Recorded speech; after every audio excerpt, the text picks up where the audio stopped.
Baik, bismillahirrahmanirrahim. Assalamualaikum warahmatullahi wabarakatuh. Oke, selamat datang kembali di channel kita di pembelajaran fisika. Pada kesempatan kali ini kita akan membahas materi tentang gerak parabola. Apa dan bagaimana gerak parabola? Kita langsung masuk ke materi berikut. Yang pertama, untuk video pembelajaran kali ini, kompetensi yang harus kalian miliki adalah kompetensi atau KD 3.5, yaitu menganalisis gerak parabola dengan menggunakan vektor. Berikut makna fisiknya dan penerapannya dalam kehidupan sehari-hari. Lalu yang kedua yaitu mempresentasikan data hasil percobaan, gerak parabola dan makna fisiknya. Oke, berikutnya kita bahas prasyarat konsep yang harus kamu kuasai sebelum kita membahas materi gerak parabola. Yang pertama yaitu vektor. Nanti yang akan kita gunakan di sini adalah penguraian vektor dan resultan komponen vektor ya. Kemudian yang kedua yaitu gerak lurus beraturan. Masih kamu ingat bahwa persamaan pada gerak lurus beraturan ini S atau jarak ini sama dengan V dikalikan dengan T. Kecepatan dikalikan dengan waktu. Kemudian untuk gerak lurus berubah beraturan ada 3 persamaan yang harus kamu ingat kembali. Yang pertama yaitu VT sama dengan V0 ditambah AT. Lalu yang kedua adalah S sama dengan V0T ditambah dengan setengah AT kuadrat. Lalu yang ketiga adalah VT kuadrat sama dengan V0 kuadrat ditambah 2AS. Baik, kita mulai dari pengertian gerak parabola. Nah, gerak parabola ini adalah gerak dengan lintasan yang berbentuk parabola yang terjadi dari hasil perpaduan dua gerak lurus, yaitu gerak lurus beraturan pada arah horizontal pada sumbu X ya, dan gerak lurus berubah beraturan pada arah vertikal atau pada sumbu Y. Nah, sekarang kita nanti akan meninjau titik per titik. Misalkan kita sebut yang ini. Oke, yang ini kita misalkan kita sebut dengan titik A. Lalu yang di sebelah sini misalkan kita beri tanda ini namanya titik B. Kemudian yang di titik tertinggi ini kita sebut dengan titik C. Kemudian yang di sini ini titik D. Dan terakhir ini adalah titik E. Nah, ada 5 titik yang akan kita tinjau pada gerak parabola berikut. Oke, kita langsung masuk ke tinjauan titik per titik. Oke, kita tinjau dulu dari titik A. Di titik A ini benda mulai akan bergerak parabola ya, di mana benda ini memiliki kecepatan awal sebesar V0. Di mana V0 ini ia membentuk sudut, misalkan saja di sini kita tulis sudutnya adalah sudut alfa terhadap garis horizontal atau sumbu mendatar. Kemudian ketika V0 ini kita uraikan berdasarkan dengan menggunakan penguraian vektor, maka nanti akan kita peroleh 2 vektor yang ada di sebelah kanan ini. Yang ini ditarik garis ke bawah. Nah, ketemu di satu titik ini, maka akan diperoleh vektor yang arahnya ke sini, ke sebelah kanan ya. Atau kalau dari gambar ini, yang arahnya mendatar ke sebelah kanan ini V0X. Nah, ini komponen vektor V0 terhadap sumbu X. Lalu V0 ini juga bisa diuraikan terhadap sumbu Y. Nanti akan kita tarik garis putus-putus seperti ini. Kemudian kita tarik garis dari bawah sampai dengan ini. Nah, ini kita sebut dengan V0Y. Maka di sini ada V0X, lalu di sini ada V0Y. Sehingga V0 tadi diuraikan menjadi vektor komponennya yaitu V0X dan V0Y. Nah, ingat kembali aturan trigonometri pada vektor ya. Nah, sekarang kalau kita lihat di sini segitiga yang ini, maka di sini kalau kita gunakan cos, aturan cos ya. Cos ini sama dengan sisi samping dibagi dengan sisi miring. Sisi sampingnya adalah V0X. Lalu sisi miringnya adalah V0. Nah, dengan demikian maka V0X-nya ini kita peroleh sama dengan V0 dikali cos alfa. Nah, demikian halnya yang sumbu Y. Nah, kita gunakan fungsi sin alfa. Tadi kurang lengkap ya, mestinya tulisannya sin alfa. Nah, seperti ini. sin alfa ini sama dengan sisi depan dibagi dengan sisi miring. Depannya sudut alfa, ini adalah sisi yang ini. Nah, panjangnya ini sama dengan V0 Y. Maka sin alfanya ini sama dengan V0 Y dibagi dengan V0 sisi miringnya. Dengan demikian V0 Y-nya ini sama dengan V0 dikalikan dengan sin alfa. Nah, sekarang kita sudah ketahui berarti komponen kecepatan pada sumbu X itu adalah V0X. V0X besarnya adalah V0 cos alfa. Nah, pada sumbu X ini kecepatannya konstan. Karena jenis geraknya dia adalah GLB. Lalu berikutnya yang pada sumbu Y, di sini V0 sin alfa arahnya ke atas, vertikal. Nah, ketika nanti benda ini bergerak ke atas, maka gerakannya semakin ke atas itu akan semakin diperlambat. Karena arahnya berlawanan dengan arah dari percepatan gravitasi bumi. Maka yang di sini jenis geraknya pada sumbu Y ini jenis geraknya adalah GLBB. Baik, sekarang kita bahas benda ketika di titik B. Di sini benda pada ketinggian tertentu, yaitu kita beri notasi Y atau H gitu ya. Y boleh atau juga boleh dinyatakan dengan H ketinggian.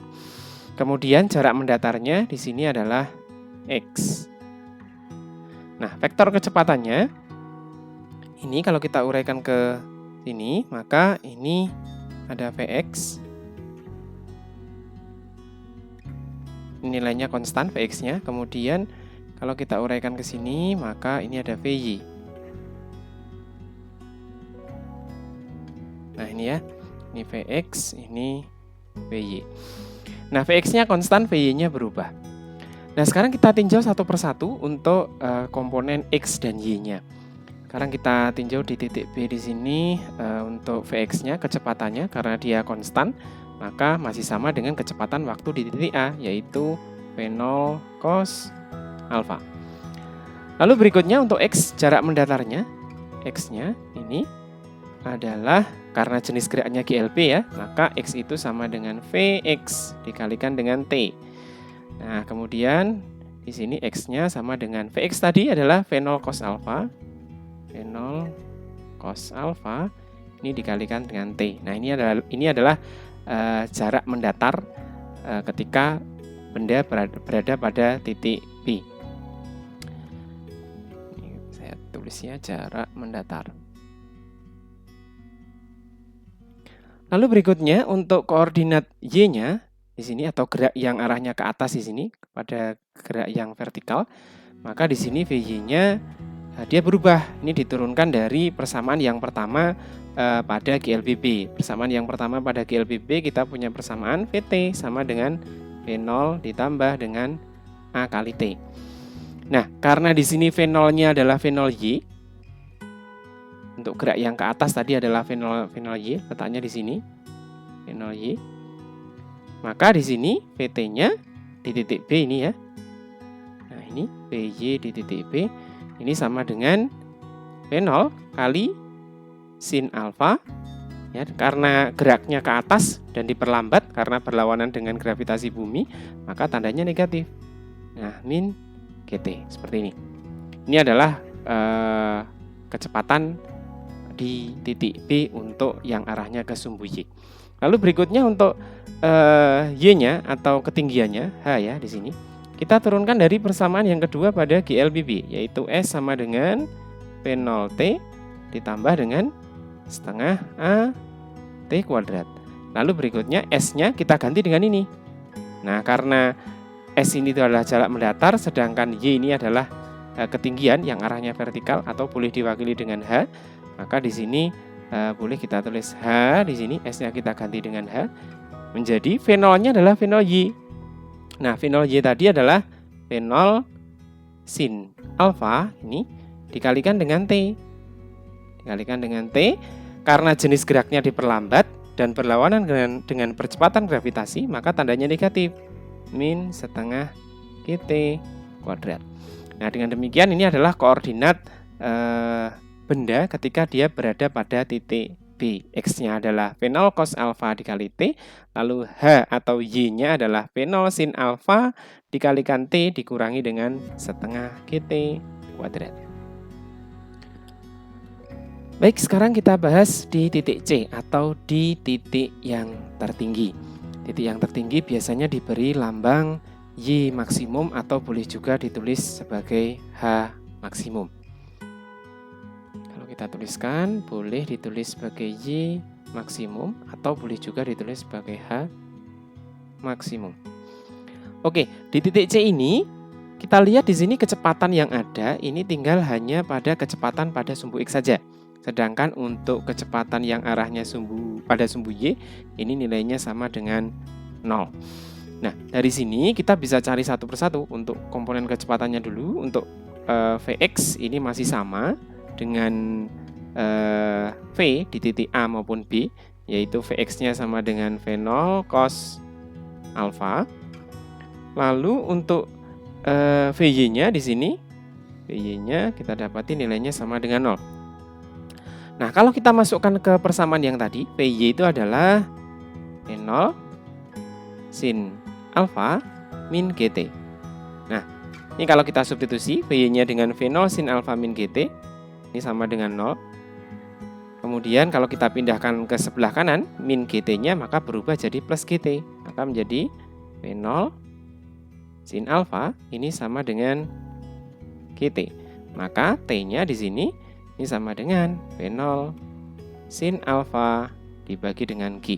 Nah, T sama dengan V0 sin alfa dibagi G, ini adalah T maksimum. Dengan V0 tadi adalah kecepatan awal, kemudian G-nya adalah percepatan gravitasi bumi. Lalu berikutnya untuk menentukan ketinggian maksimumnya. Untuk menentukan ketinggian maksimumnya ya, kita cari dulu untuk Y max atau H max-nya. Ini boleh kita masukkan ke persamaan yang kedua atau bisa juga langsung kita gunakan persamaan yang ketiga. Pada persamaan yang ketiga, GLBB kita punya persamaan VT kuadrat ini sama dengan V0 kuadrat plus 2 AS. Nah, kalau kini kita sesuaikan dengan gerak parabola, maka VT di sini adalah kecepatan yang arahnya pada sumbu Y, Vy kuadrat di titik C ya. Ini sama dengan V0 kuadrat, V0-nya adalah V0Y. Seperti ini. Kemudian di sini tanda plusnya berubah menjadi minus karena arah dari gerak yang ke atas itu berlawanan dengan gravitasi atau geraknya diperlambat ya, sehingga kita tulis menjadi 2 minus 2, A-nya diganti dengan G, lalu S-nya boleh diganti dengan H maksimum. Nah, seperti ini. Lalu kalau kita masukkan kecepatan pada sumbu Y tadi nilainya adalah 0, maka ini jadi 0 sama dengan V0 Y kuadrat min 2G kalikan H maksimum. Lalu kalau ini kita pindahkan ke sebelah kiri, min 2GH dari semula tandanya negatif maka berubah jadi positif. Maka 2GH maksimum ini sama dengan V0 Y kuadrat. Lalu berikutnya kalau kita cari H maksimumnya, maka H maksimum ini sama dengan V0 kuadrat Y, ini V0 Y dikuadratkan dibagi dengan 2G. Nah, berikutnya kalau kita substitusikan untuk nilai V0 Y-nya dengan V0 Y di titik A tadi, yaitu V0 Y itu sama dengan V0 sin alfa tadi ya.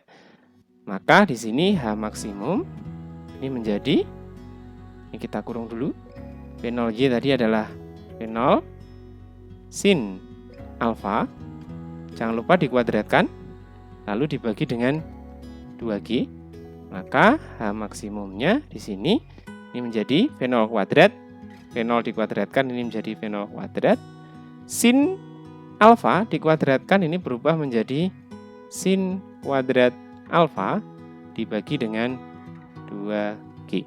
Nah, ini adalah persamaan untuk ketinggian maksimum ya di titik C. Jadi yang saya beri tanda merah ini adalah persamaan ketinggian maksimum atau ketika benda berada pada titik C. Lalu untuk X-nya bagaimana? Untuk X-nya karena jenis geraknya adalah GLB, maka rumusnya hanya satu ya, yaitu X sama dengan Vx dikalikan dengan T. Seperti sudah kita ketahui tadi, maka X-nya ini sama dengan Vx itu sama dengan V0 kali cos alfa dikalikan dengan T-nya adalah T maksimum. Nah, T maksimumnya tadi adalah ini. Nah, maka ini kita kalikan dengan V0 kali sin alfa dibagi dengan G. Atau boleh kita tulis X-nya ini sama dengan X-nya sama dengan V0 dikali V0, V0 kuadrat, cos alfa dikalikan dengan sin alfa dibagi dengan G. Ini adalah X-nya, koordinat untuk X-nya, sedangkan ini adalah koordinat untuk Y maksimum atau ketinggian maksimumnya. Mudah ya? Baik, sekarang kita lanjutkan ini di titik D. Kalau tadi kita sudah membahas ini, tadi H maksimumnya di sini. H maksimum. Kemudian waktu yang dibutuhkan tadi adalah T maksimum ya. Maka di sini di titik D ini adalah benda sudah mulai bergerak turun. Maka kecepatannya semakin ke bawah ini semakin bertambah atau jenis geraknya adalah dipercepat. Untuk yang komponen X-nya masih sama karena semua komponen X ini adalah GLB, kecepatannya konstan, maka Vx-nya masih sama yaitu V0 cos alfa. Nah, yang berubah di sini adalah Vy-nya. Nah, karena bergerak ke bawah, dia semakin lama semakin cepat atau GLBP-nya dipercepat ya. Sekarang kita buat garis bantu dulu. Nah, seperti ini.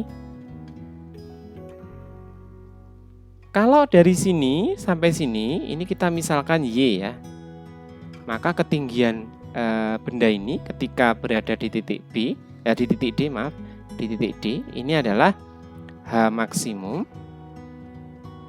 dikurangi dengan Y ya. Nah, untuk jenis geraknya yang ke sumbu Y yang ke bawah ini, maka jenis geraknya adalah gerak jatuh bebas. Oke, gerak jatuh bebas. Nah, lalu bagaimana cara mencarinya? Kita gunakan persamaan yang pertama terlebih dahulu, yaitu persamaan GLBP yang pertama, VT sama dengan V0 ya, ditambah dengan AT, gitu ya. Nah, maka di sini untuk VY-nya di sini V0-nya adalah V0 ketika dia berada di titik C. Nah, bukan V0 lagi ketika berada di titik A ya, tapi ketika benda tadi berada di titik C, di mana kecepatan Y pada sumbu Y untuk benda berada di titik C ini adalah 0. Nah, seperti ini. Kemudian karena semakin ke bawah itu semakin cepat dan arahnya searah dengan gaya gravitasi bumi, maka tandanya plus. Seperti ini. A-nya kita ganti dengan G, lalu ini adalah T. T-nya adalah ketika dia berada di titik D. Sehingga Vy-nya ini adalah G dikalikan dengan T ketika benda berada di titik D. Gitu ya. Nah, kemudian untuk waktu yang dibutuhkan dari A tadi, di sini A, sampai dengan titik D, ini waktu totalnya, T total di titik D ini menjadi T max tadi, dari A sampai C ditambah dari C sampai D ya, yaitu T max ditambah dengan T D. Oke, saya tulis berbeda ya. Waktu yang dibutuhkan dari titik A sampai dengan titik D ini adalah T maksimum ditambah dengan T D. Nah, seperti ini. Berikutnya untuk mencari ketinggian benda ketika berada di titik D. Untuk mencari ketinggiannya, kita bisa gunakan gerak jatuh bebas ya dari persamaan ini.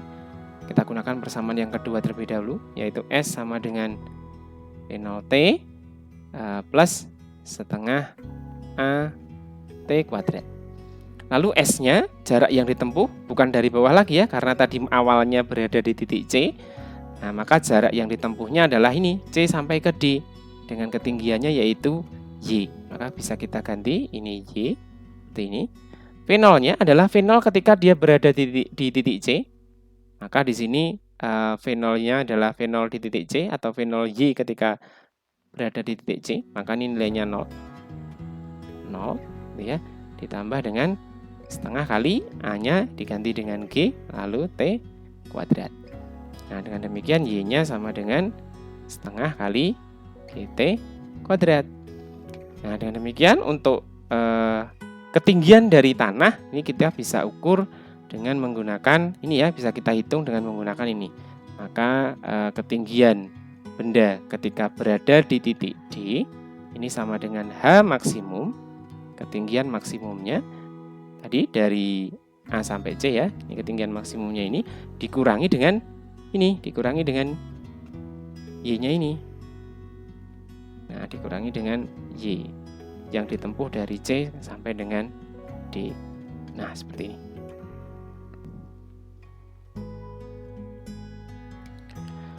Nah, lalu kita lanjutkan ketika benda berada pada titik E ya, atau ketika benda sudah kembali lagi menyentuh tanah. Seperti ini. Tadi kita sudah punya beberapa titik, ini titik A, kemudian ini titik B, kemudian yang ini adalah titik C, ini titik D, lalu yang ini adalah titik E. Nah, kalau kita perhatikan bentuk dari parabola ini adalah simetris ya, maka kita bisa gunakan langkah yang lebih cepat. Waktu yang dibutuhkan dari A sampai dengan E ini adalah 2 kali dari waktu yang dibutuhkan oleh benda dari A sampai dengan C.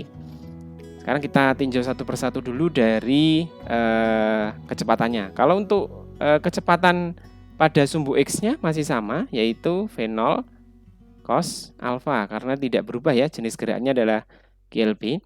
Lalu berikutnya untuk ketinggiannya di sini 0. Lalu untuk jarak maksimumnya, jangkauan maksimumnya dari A sampai dengan E ini ya, maka kita bisa cari untuk S-nya,